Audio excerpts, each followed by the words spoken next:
today from her Texas public school library entitled African Americans in the Colonies. Let me hit you with some highlights. The first black people in Jamestown were a group of Africans from Barbados. They were brought there by Dutch traders, and Englishman John Rolfe bought them. The blacks probably spoke English, and like English indentured servants, might have eventually earned their freedom. Antonio, a Negro, arrived in Jamestown in 1621. He was owned by the Bennett family, who praised his hard work and loyalty. Antonio married a black woman named Mary, eventually earned his and his family's freedom. He became a landowner and changed his name to Anthony Johnson. In the early days of Jamestown, settlers didn't use words like white or black to describe themselves. They would refer themselves or each other as English, Christian, or perhaps servants, who could be either white or black. Anthony Johnson enjoyed the same rights, freedom, and respect as any white servant who became successful by working hard. But as tobacco farms became bigger, the need for laborers grew, and the amount of English people willing to come to America as indentured servants was shrinking. So they turned to slavery. Slavery was not new to the people from Africa, where warring tribes often turned prisoners into slaves. In Africa, slaves lived and worked with the family who owned them.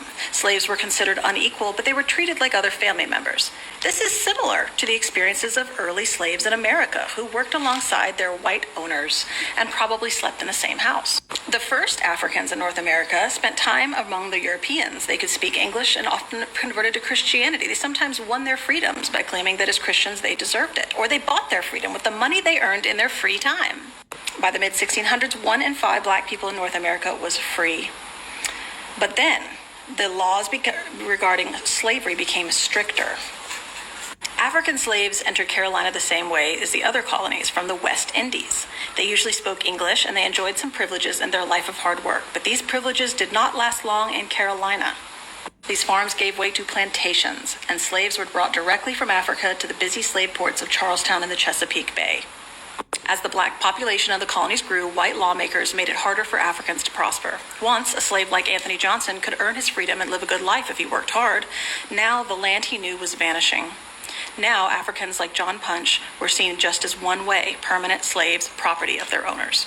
This chapter is called Recreating Africa in America. That's how we're describing slavery.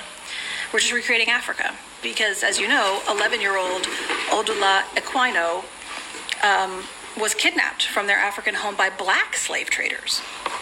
He was heartbroken when he was separated, and he was eventually sold to some white slave traders, where he saw white slave traders for the first time. Life was difficult for slaves who came directly from Africa because they didn't speak English. They worked long hours. They had few chances to learn other skills besides farming. White people, especially in the South, became more fearful of Africans as their numbers grew. Whites used fear and sometimes severe punishment to control black slaves. Conditions slowly began to improve as the next generation of slaves demanded more rights. Family life was important to the Africans. The white slave owners learned that keeping families together meant fewer slaves would run away. Slaves wanted more free time. For a while, plantation slaves worked 7 days a week. Then they were given Sundays, the traditional day of rest off from work. Slaves again began growing vegetables or raising chickens to sell and hired themselves out to non-slave owners after finishing their plantation work. By earning extra money, slave parents could improve the way their families ate and lived. If you're worried about the black boy we read about a moment ago with the black slave traders, don't worry. He grew tall and strong, and after a long, hard day's work, he worked even more to save money to purchase his freedom.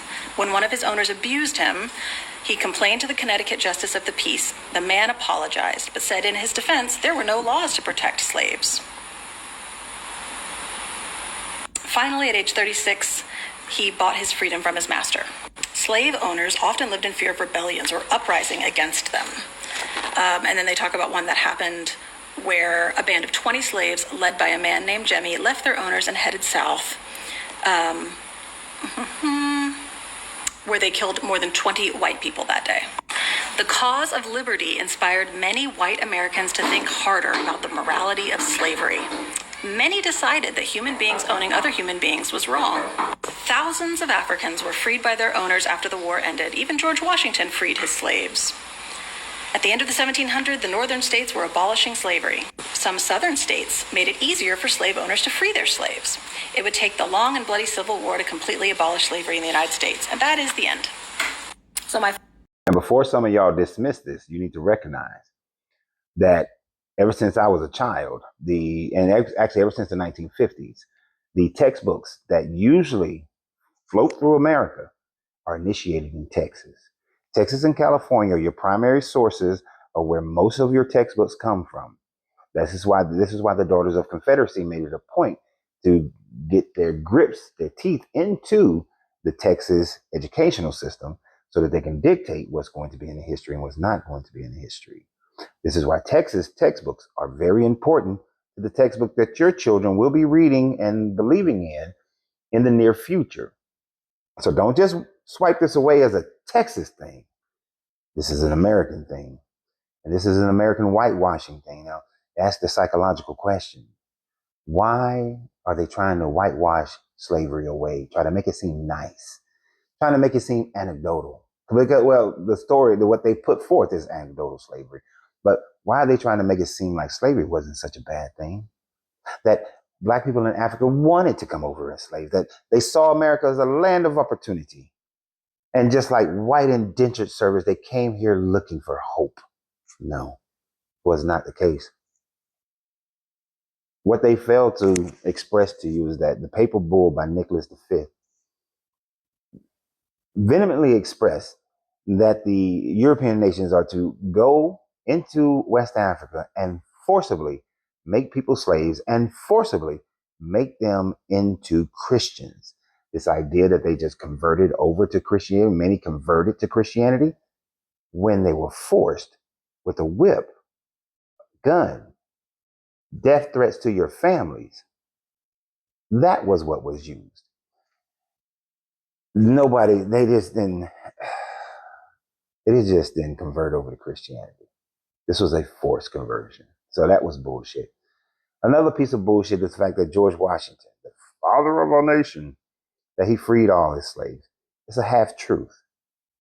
Did George Washington, while he was alive, free the slaves that he owned because he was thinking about liberty? No. Did George Washington free the slaves that he owned after he died because he was thinking about liberty? No. After he died, his slaves still remained slaves because his will actually stated that they will remain slaves until his wife Martha died. Once Martha died, then his 123 slaves would then be freed. Now, you may ask the question, why didn't he pass them down to his children? Because he didn't have any. George and Martha did not have any children. Martha had some children before George. She had 2. And he helped raise them, but he ain't leave them much of nothing. And he sure hell didn't leave them any slaves. So his freeing of slaves doesn't indicate his notion of liberty, his notion of being an abolitionist. As long as he was alive, he wanted them slaves. As long as his wife was alive, he wanted them slaves.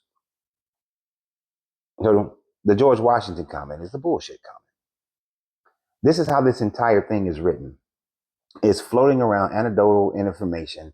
Yes, initially in Jamestown, it was mostly indentured servitude, but then, and you were able to buy your freedom. Yes, were there people like in the book Uncle Tom's Cabin? He was able, the actual person, he was able to try to buy his freedom from extra money that he made through preaching, actually. But then his slave owner tore up the paperwork and took his money. And so he had to escape. In almost every case, they ripped apart families. Families weren't allowed to stay together. So this whole idea of slavery being this nice, peaceful thing, slaves living in the same house as their masters, and this is all utter nonsense and bullshit. Now, the poor farmer who may have had a slave worked in the farm, in the field with his slave, yes. But the overwhelming majority of slaves worked in these big ass plantations. So no, it was not going on the way that this book is trying to make it. And if you allow them to whitewash this history, it is going to deteriorate the mind of our children. This is why I always provided additional information to whatever the school was providing to my children as they was growing up. And if you don't make it so, then you will find yourself in the same situation where a fascist government can come in and tell you and rewrite history in whichever format that they want. And then the next thing you know, you're in some concentration camp. And if that's where you want to be or you want your children to be, then go ahead and just let this go by without saying a damn thing. And that's where we'll end up. We've seen it happen before in other countries. It's not like it can't happen here, because it can. Anything that can happen will happen unless we step up and stop it. So always remember, you have to free yourself to be yourself, because your greatness is non-negotiable. The journey